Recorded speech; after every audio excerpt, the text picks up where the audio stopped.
Imagine for just a second that you're walking through life with your emotional gates left completely wide open, right? A single careless word from a total stranger on your commute just absolutely ruins your morning. Or maybe there's a sudden, unexpected change in your schedule, and it sparks this intense wave of anxiety you just can't seem to shake.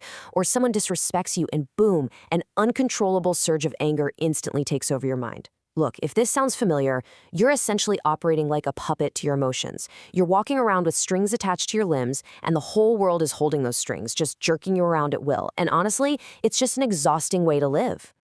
So there's a really stark contrast to look at here. On one side, we've got the reactive mind, that puppet we just talked about. And believe it or not, society actually profits off that volatility.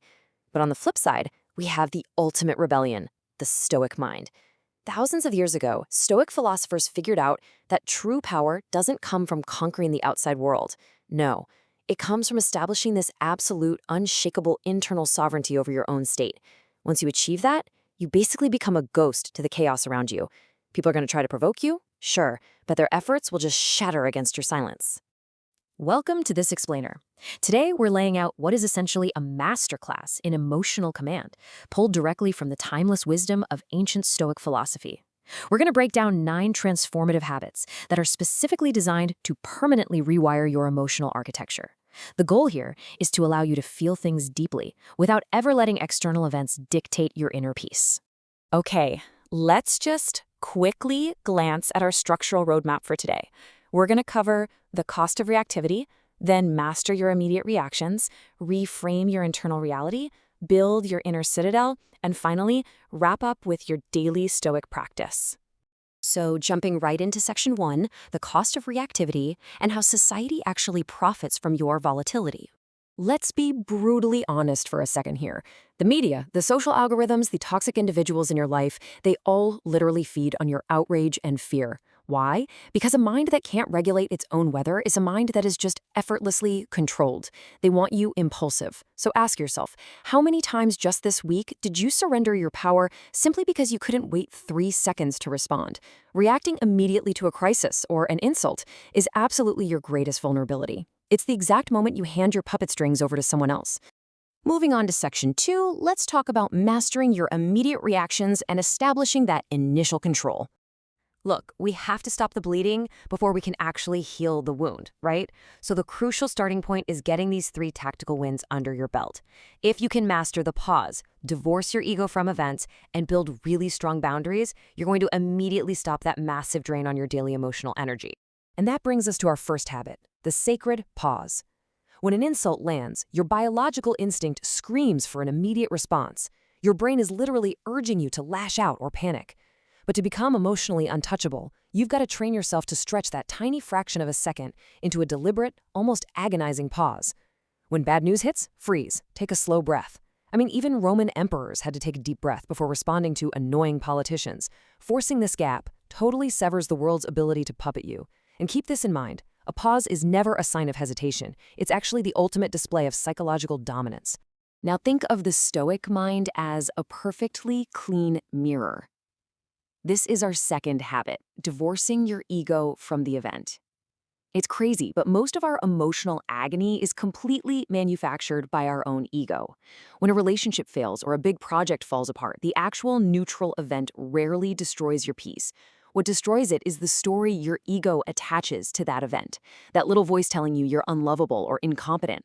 You're basically poisoning neutral facts with your own personal insecurity.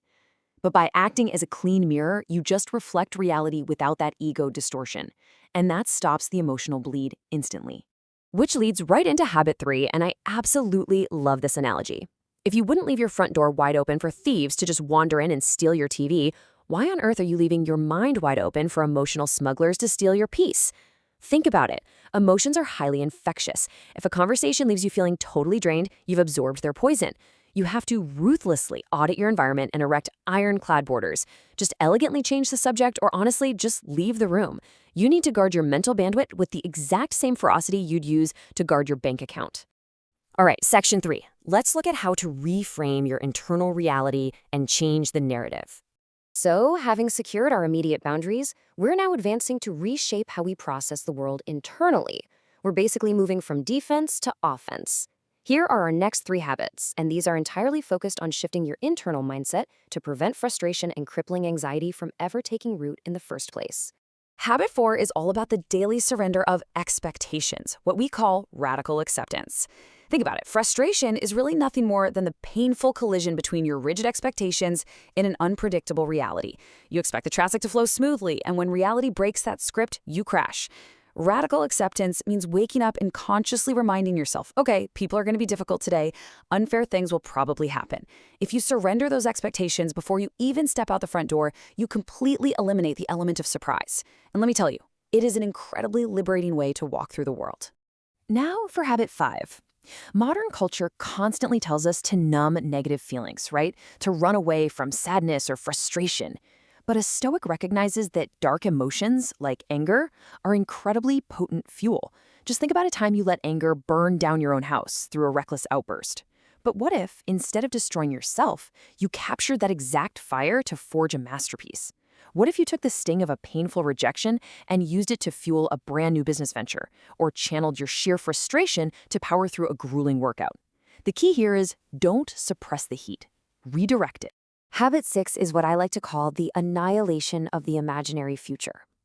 Really think about how many hours you've spent suffocating under the weight of a tragedy that never actually happened.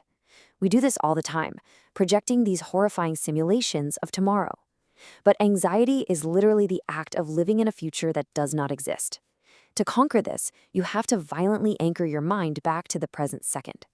Ask yourself, is there a tangible threat to me in this exact millisecond? If the answer is no, stop fighting ghosts. Moving into section 4, we're going to build your inner citadel and achieve deep sovereignty. This is where we arrive at the deepest existential shifts in this explainer. We're going way beyond simple habits now to truly make you emotionally untouchable by building your inner citadel. These final 3 habits, internal validation, voluntary stillness, and the cosmic perspective, they form the unshakable foundation of your inner fortress. This is about transitioning completely away from relying on the external world and moving towards profound self-mastery. So for habit 7, we really need to talk about external validation. Look, if a compliment has the power to elevate your mood, an insult has the power to drag you right down into the abyss. You've got to delist yourself from this public exchange of opinions. And to do that, you have to heed a very simple warning. Put the phone down. We live in a society of escapists who instinctively reach for screens the second we feel bored, mostly because we're terrified of sitting with our own unfiltered thoughts.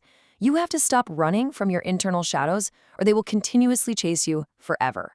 And that naturally flows right into habit 8, voluntary stillness. Being emotionally untouchable requires a really deep intimacy with your own mind. Try dedicating just 10 minutes a day to sit in complete silence. No screens, no music, nothing. Look directly at your fears and insecurities without trying to drown them out in noise. By facing them quietly, you slowly drain them of their terrifying power. You're actively proving to yourself that your own mind is a grounded, safe place to inhabit. Finally, we hit habit 9, the cosmic perspective. You know when you're completely engulfed in a frustrating moment, like a terrible meeting or getting cut off in traffic, it feels huge in that moment because your perspective has shrunk down to the exact size of that annoyance. You need to radically zoom out. Ask yourself these grounding questions. Will this argument matter in 12 months? Will this inconvenience matter on my deathbed? When you hold your daily frustrations up against the vast, sweeping scale of your entire lifespan, they just shrink into absolute insignificance. Save your passion for things that actually echo in eternity. Finally, section 5, your daily Stoic practice, the blueprints to your new inner citadel. Let's wrap this all up by taking everything we've just learned and connecting it into a highly practical, actionable daily reality. Because philosophy means absolutely nothing without execution, right? What you really should take away from this is that emotional control is not some genetic gift you're just born with. It is a grueling, beautiful daily practice. You have to actively choose the pause when you just want to scream. You have to actively redirect your anger into productive work. You have to actively cut the cords of external validation. It's all about choosing discipline over your biological default every single day to reach that state of unshakable, quiet calm. We're going to end on this incredibly powerful vow. Because on the other side of that resistance and that daily practice we just talked about is a level of psychological freedom that most people will frankly never, ever experience. You'll be able to face towering obstacles with incredible grace. So ask yourself right now, are you ready to stop being a puppet? Are you ready to embrace this vow, to command your mind so you can actually conquer your life? Guard your fortress and step into your sovereignty.